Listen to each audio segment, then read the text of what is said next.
الدین النصیحہ۔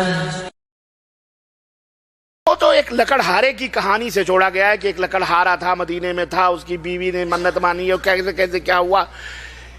یہ در حقیقت ایسی بات نہیں۔ یہ جعفر صادق بالآخر یہ ہیں کون جن کی نیاز دلائی جا رہی؟ جعفر صادق ایک بہت بڑے امام ہیں، آل بیت میں سے ہیں، نبی کریم صلی اللہ علیہ وسلم کے خاندان میں سے ہیں، اور قریب کروں میں آپ کو امام ابو حنیفہ کے استاد ہیں رحمت اللہ علیہ۔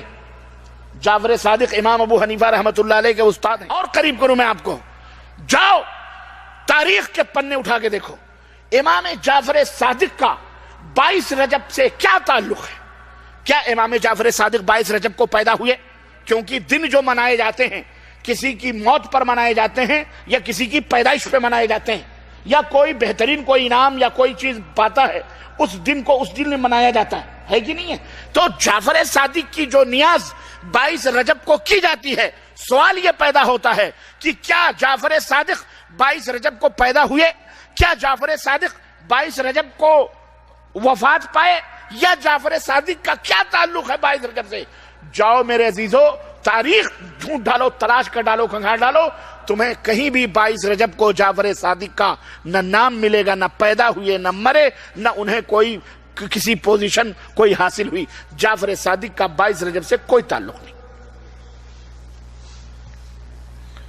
پھر 22 رجب کو جعفر صادق کے نام پر پوڑیاں، سوہاریاں اور مٹھائیاں کھائی جاتی ہیں۔ اب یہاں پر میں آپ کو ایک اور حقیقت بتاتا چلوں، یہ بڑی دکھ بھری کہانی ہے اور بڑی دلدوز داستان ہے جو تمام بدعتوں کے ساتھ جڑی ہوئی ہے، چاہے وہ عید میلاد النبی ہو کہ نبی کی وفات پر ظالموں نے جشن منانے کے نام پر یہودیوں نے ہمیں جشن منانے پہ لگایا ہوا۔ میں آپ کو بتاتا ہوں 22 رجب کا جعفر صادق سے کیا رشتہ ہے۔ رب کی قسم ہے، کعبے کے رب کی قسم ہے، جاؤ تاریخ اٹھا کر کے دیکھو، کہیں بھی تمہیں کوئی ثبوت نہیں ملے گا کہ 22 رجب کو جعفر صادق پیدا ہوئے ہوں، یا 22 رجب کو جعفر صادق انتقال کیے ہوں، یا 22 رجب کو جعفر صادق کا کوئی تعلق رہا ہو۔ کہیں بھی جعفر صادق کا 22 رجب المرجب کو جس دن کوڑے بھرے جاتے ہیں کوئی تعلق، کوئی رشتہ نظر نہیں آتا۔ ہاں، ہمیں ایک تعلق ضرور نظر آتا ہے 22 رجب المرجب سے۔ 22 رجب المرجب کا جب ہم مطالعہ کرتے ہیں تو ہمیں ایک رشتہ آتا ہے، ایسی دلدوز کہانی، ایسی شخصیت عالم اسلام کی جیسی عظیم شخصیت خلفائے راشدین کے بعد اور عظیم حکمران خلفائے راشدین کے بعد نہ کوئی پیدا ہوا اور شاید قیامت تک کوئی پیدا ہو سکے۔ وہ شخصیت کا تعلق 22 رجب المرجب سے ہے، وہ شخصیت جو بلا شرکت غیرے، تاریخ کے حوالے سے بلا شرکت غیرے، وہ عظیم شخصیت جس نے 20 سال تک پورے عالم اسلام پر تنہ تنہا حکمرانی کی تھی، اور جس نے باطلوں کے آنکھوں میں آنکھیں ڈال کر پنجہ آزمائی کرتے ہوئے ان کے ناطقے بند کیے تھے، خوارج کے فتنے ہوں، روافض کے فتنے ہوں، بدعتیوں کے فتنے ہوں یا بلوائیوں کے فتنے ہوں، اس عظیم شخصیت نے سب کے گلے دبوچے تھے۔ وہ شخصیت، عظیم شخصیت، قرآن آسمان سے اترتا تھا، پیغمبر اسلام کے صحن میں پیغمبر اسلام بیٹھے ہوتے، حکم دیتے، اے فلاں یہ اللہ قرآن نازل فرما رہا ہے، تم اس کو تحریر کرو۔ نبی کے پہلو با پہلو بیٹھی ہوئی وہ شخصیت قرآن تحریر کر رہی ہے، لکھ رہی ہے۔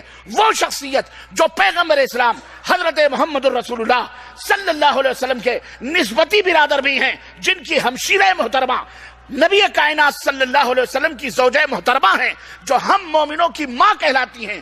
وہ شخصیت جو قیامت تک آنے والے تمام مومنوں کے ماموں کہلاتے ہیں۔ وہ شخصیت جو بلا شرکت غیرے 20 برس تک جس نے حکمرانی کی تھی، تمہیں پتا ہے وہ شخصیت کون ہے؟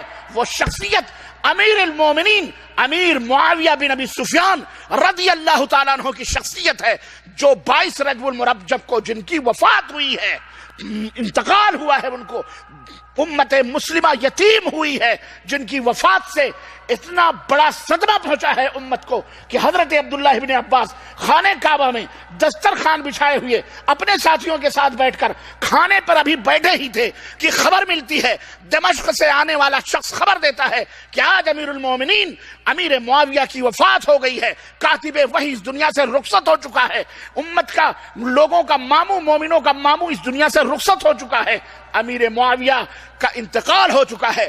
حضرت عبداللہ ابن عباس دسترخوان کو سمیٹنے کا حکم دیتے ہیں، دسترخوان سمیٹ دیا جاتا ہے، سوگ منایا جائے۔ کیوں؟ اس لیے کہ ایک عظیم حکمران آج اس دنیا سے گیا ہے، اس کا تعلق 22 رجب سے ضرور ہے، اس کا تعلق 22 رجب کو ہمارے تمہارے ماموں، مومنوں کے ماموں کا انتقال ہوا ہے۔ اب سوال یہ پیدا ہوتا ہے، وفات پر پوڑیاں کھائی جائیں، مٹھائیاں تقسیم کی جائیں؟ اللہ، ضرور کوئی نہ کوئی سازش ہے، ضرور کوئی نہ کوئی سازش ہے۔ یہ رافضی شیعوں نے ایجاد کری اس رجب کے کوڑے کو، اور نام دیا امام جعفر صادق کا۔ نام دیا کس کا؟ 22 رجب کو۔ 22 رجب کو جعفر صادق کا کوئی تعلق نہیں، لیکن نہیں، رافضی شیعوں کو، جو یہودیوں کے ایجنٹ ہیں، جو یہودیوں کی پیداوار ہیں، انہوں نے دیکھا کہ ہمیں خوشی منانی ہے، خوشی منانی ہے۔ کیوں؟ اس لیے کہ امیر معاویہ، جن کو وہ اپنا دشمن سمجھتے ہیں، معاویہ سے بدلہ لینے کا سب سے بہترین موقع ملا ہے، کسی کو نہیں معلوم۔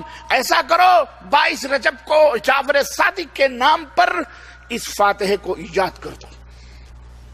یہ فاتحہ ہندوستان میں پیدا ہوئی ہے، جعفر صادق کے کنڈے ہندوستان میں پہلی دفعہ بھرے گئے جب ایرانی شیعوں نے آ کر کے ہندوستان پہ قبضہ کیا۔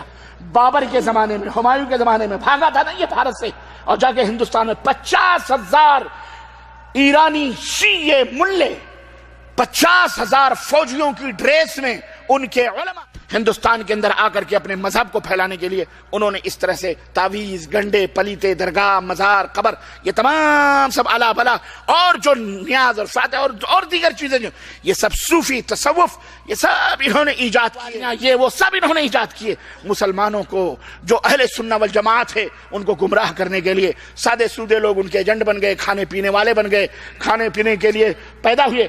انہوں نے جعفر صادق کے نام سے امام امیر المومنین حضرت امیر معاویہ کی وفات پر خوشیاں منانے کے لیے، کس کے؟ امام امیر المومنین حضرت امیر معاویہ کی موت پر خوشیاں منانے کے لیے پوریاں اور مٹھائیاں کھلائی گئیں، اور وہ خود کھاتے کھاتے عام مسلمانوں کو بھی اس میں لپیٹ میں لے لیا۔ ہندوستان میں یہ فاتحہ چل پڑی۔ اب سوال ایک اور پیدا ہوتا ہے کہ جب ان کو یہ کام کرنا ہی تھا تو کسی اور شیعہ امام کا نام پیش کر دیتے، امام جعفر صادق ہی کا نام کیوں پیش کیا گیا؟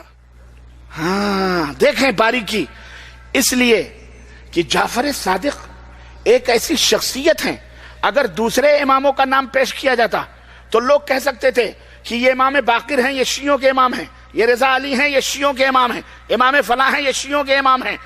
امام جعفر صادق تو وہ امام ہیں جو امام ابو حنیفہ کے بھی امام ہیں۔ کس کے امام ہیں؟ امام ابو حنیفہ کے بھی استاد ہیں۔ نام ایسا کامن پیش کرو کہ سانپ بھی مر جائے، لاٹھی بھی کام بھی ہو جائے۔ یہ فاتحہ سنیوں میں بڑی آسانی کے ساتھ گھس سکتی ہے۔